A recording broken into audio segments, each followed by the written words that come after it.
বিয়ের ঠিক ৮ দিনের মাথায় বর আর বউয়ের কাঠছড়া খোলা হয়। এই প্রথাটি স্বামী স্ত্রী দাম্পত্য জীবনের শুভ সূচনা হিসাবে ধরা হয়, আর সেই উপলক্ষে আমরাও কাদামাটি খেললাম। তো হ্যালো এভরিওয়ান, গুড মর্নিং। তোমরা সবাই কেমন আছো? এদিকে দাদা আর বৌদি রেডি হয়ে চলে এসেছে, আর এখানে বরণ ডালাটাও সাজানো হচ্ছে। আর বৌদি এদিকে দেখছি বালতিটা কাদা আর মাটি দিয়ে গোলাচ্ছে, আর এখানে কিছু নিয়মের মাধ্যমে কাঠছড়াটা খুলে ডালাতে রেখে দিল। এদিকে বাড়ির মা কাকিমারা সবাই আশীর্বাদ করছে, আর এই কাকিকে দিয়ে শুরু হলো কাদামাটি খেলা। আর এই দেখো দাদাকে সবাই মিলে ধরেছে। এখানে এখন সবাই যাকে পাচ্ছে তাকেই কাদাতে ফেলে দিচ্ছে, তাই আমি একটু সবার থেকে দূরে দূরে থাকছিলাম। আর সবকিছু ছেড়ে তোমরা আগে এটা দেখো।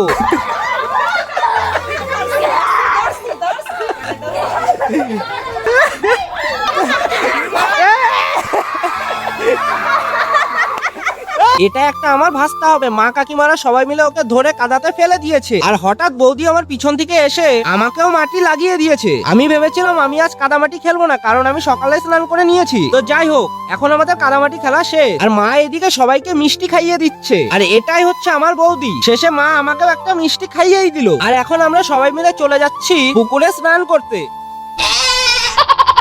হচ্ছে সেই পুকুর, এখানে সবাই স্নান করার জন্য নেমে পড়েছে। এই দেখো, এখন আমরা স্নান করি। দেখা হচ্ছে নেক্সট ভিডিওতে। ভালো লাগলে একটা লাইক করে দিও।